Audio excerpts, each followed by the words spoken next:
Jadi oleh karena itu jabatan manajerial dan jabatan non manajerial tertentu dapat diisi dari P3K. Nah, oleh karena itu ini penting menjelaskan mengapa dibedakan PNS dengan P3K itu. Kalau itu hilang, jangan-jangan merusak norma lain. Jangan-jangan merusak orang yang masuk melalui jalur P3K. Karena memang falsafah masuknya aja udah beda. Falsafah yang dirumuskan dalam undang-undang itu juga sudah beda. Nah, oleh karena itu tolong dipikirkan betul. Ini dihilangkan sama sekali, resikonya sudah dipikirkan atau belum? Nah, oleh karena itu penting juga Anda menunjukkan kepada kami, ini organisasi yang mewakili anggotanya sudah pernah tidak mendiskusikan ini dengan anggota-anggotanya? Jangan-jangan ini maunya pengurus saja. Atau di pertemuan apa misalnya, kan ini baru ini. Pertemuan apa yang menggagas supaya ini dipersoalkan konstitusionalitasnya. Makasih yang mulia Prof. Adis. Itu ya beberapa catatan tambahan dari saya sedikit. Pertama ini soal kalau kewenangan sih sudah tidak ada masalah ya, sudah disusun sesuai dengan ketentuan dan pasal-pasal yang diuji juga sudah disebut. Nah, tapi ini legal standing ini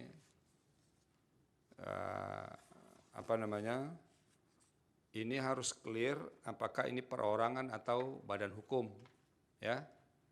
Kalau perorangan bisa itu yang dua itu pemohon satu, pemohon dua. Tapi kalau badan hukum karena pemohon satu, karena siapa namanya Yumnawati ini dan satu lagi Angga Priyatna mewakili badan hukum, maka pemohonnya satu saja badan hukum. Karena berbeda menguraikan pemohon yang badan hukum dengan pemohon perseorangan. Nah itu. Nah kalau itu harus clear, apakah ini perorangan atau badan hukum. Kalau perorangan diuraikan, pemohon satu begini-begini, pemohon dua begini-begini.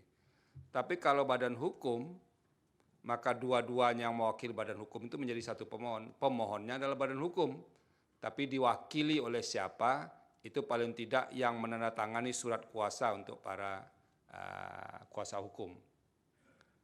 Nah, kalau dia badan hukum, karena ini badan hukum privat ya, maka nanti dilihat siapa yang menurut anggaran dasar mewakili badan hukumnya.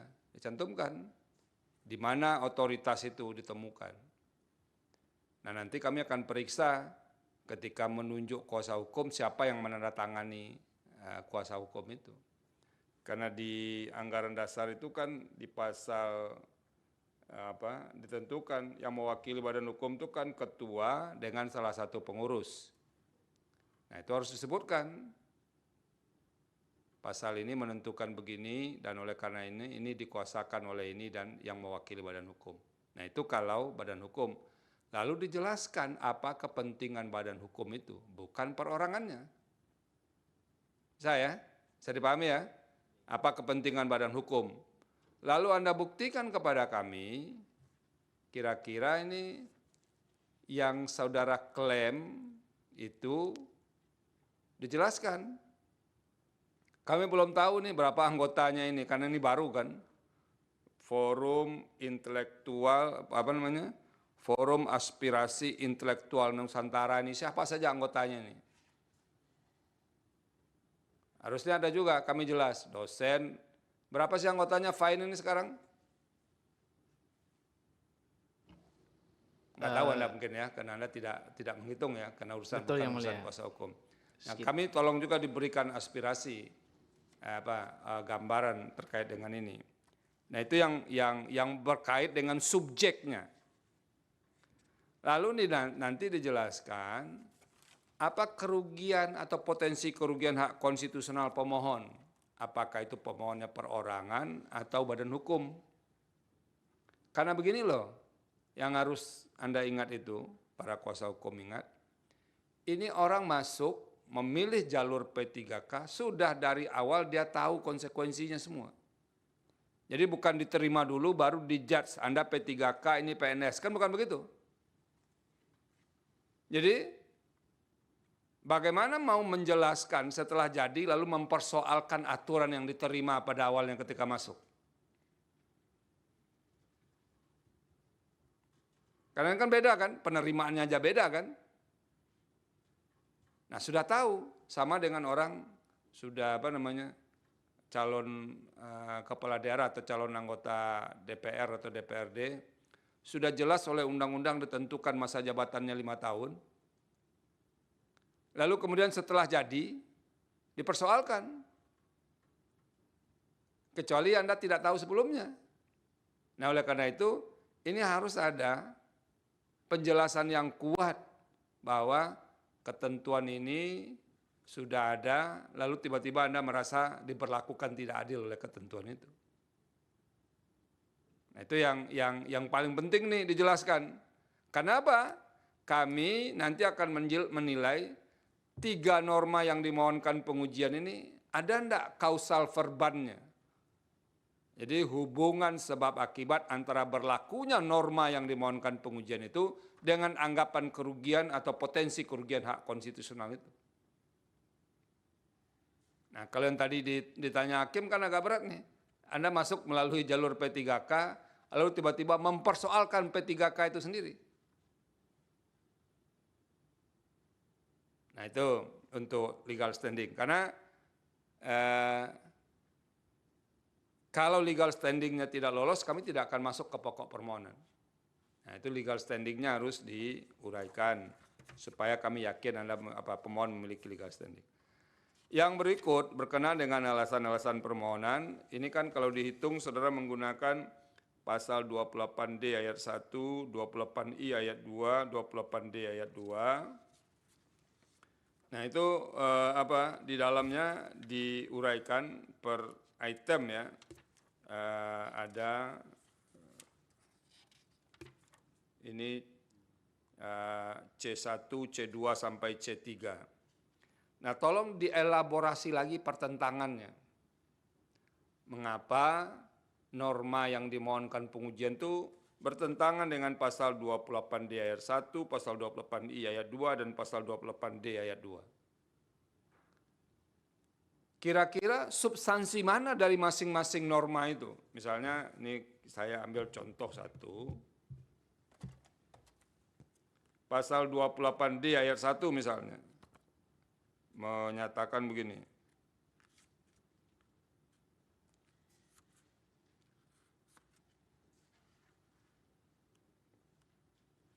D ayat 1 itu setiap orang berhak atas pengakuan, jaminan, perlindungan, dan kepastian hukum yang adil, serta perlakuan yang sama di hadapan hukum.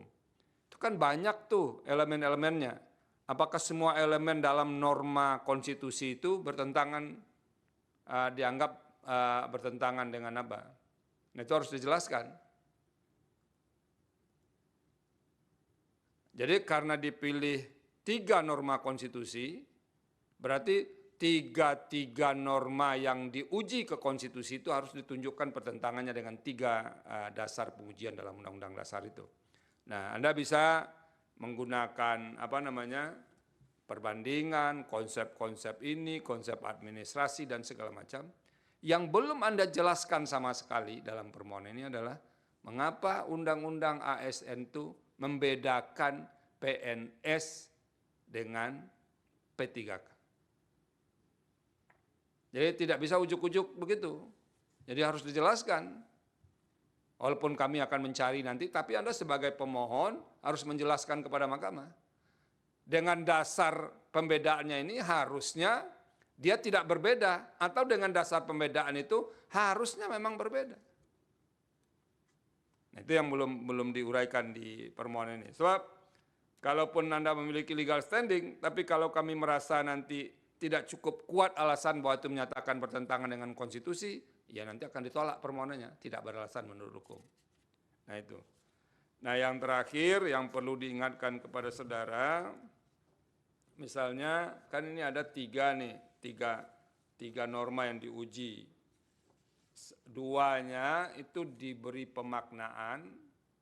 Jadi frasa diutamakan diisi dari PNS. Jadi dari pasal ini kan jabatan manajerial sebagaimana dimaksud dalam pasal 14 dan jabatan non manajerial sebagaimana dimaksud dalam pasal 18 diutamakan diisi dari PNS. Jadi yang dari PNS-nya itu Anda minta dimaknai, diutamakan dari PNS, itu dimaknai menjadi pegawai negeri sipil dan pegawai pemerintah dengan perjanjian kerja berdasarkan kompetensi. Nah itu. P3K itu kan bukan begitu ya, maksudnya P3K itu pegawai bla bla bla bla itu ya. Ya. Nah itu berdasarkan perjanjian kerja.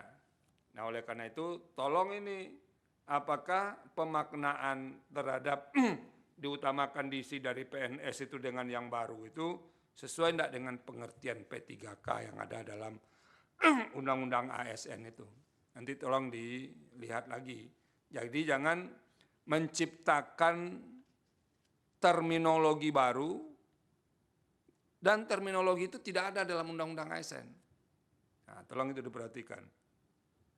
Yang kedua, saudara kan minta pasal 34 ayat 2 ini kan bertentangan dengan Undang-Undang Dasar, hilang semuanya.